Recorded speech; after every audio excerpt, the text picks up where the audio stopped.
बिस्मिल्लाहिर्रहमानिर्रहीम। असहाब कहफ और पुरानी करंसी का राज। ये कहानी कुरान मजीद की सूरह कहफ में बयान की गई है। असहाब कहफ चंद नेक नौजवानों की कहानी है जो अपने ईमान की हिफाजत के लिए गार में जा छुपे। अल्लाह ने उन पर एक मोजज़ा किया और उन्हें 300 साल तक नींद में रखा। जब नौजवान गार में छुपे तो अल्लाह ने उन्हें नींद में डाल दिया। 300 साल गुजर गए लेकिन वो इसी हाल में रहे जैसे वक्त थम गया हो। उनका ईमान, जिस्म और हालत अल्लाह के हुक्म से महफूज रही। एक दिन वो जागे और एक दूसरे से सवाल करने लगे, हम कितना अरसा सोए रहे। एक ने कहा, शायद एक दिन या उससे भी कम। दूसरे ने कहा, अल्लाह बेहतर जानता है। उन्होंने फैसला किया कि किसी को खाने का इंतज़ाम करने के लिए भेजा जाए।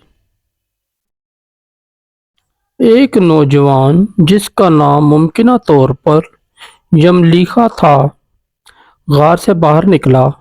वो भूख की शिद्दत से बेताब था। वो जल्दी से शहर के बाजार की तरफ बढ़ा। रास्ते में उसे हर चीज़ अजीब लग रही थी। लोगों के कपड़े, उनके बोलने का अंदाज और इमारतों की बनावट। जब वो बाजार पहुंचा तो उसने खाने के बदले अपनी जेब से एक पुराना सिक्का निकाला। दुकानदार ने वो सिक्का देखा और हैरत से कहा, यह सिक्का तो बहुत पुराने ज़माने का है।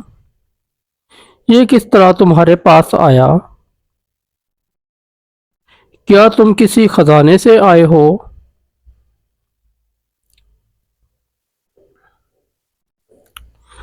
नौजवान घबरा गया और बोला, ये वो ही सिक्का है जो हमारे दौर में चलता था।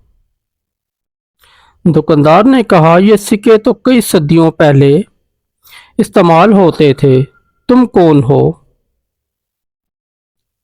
जल्द ही ये बात पूरे शहर में फैल गई कि एक नौजवान के पास ऐसी करेंसी है जो कई सदियों पुरानी है।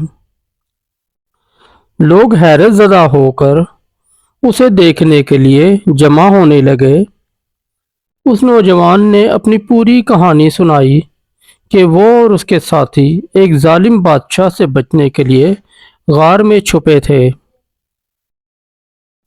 लोगों ने अल्लाह के इस मोज़े को समझा और कहा, यह हमारे लिए निशानी है कि अल्लाह अपने बंदों को क़यामत के दिन कैसे दोबारा जिंदा करेगा।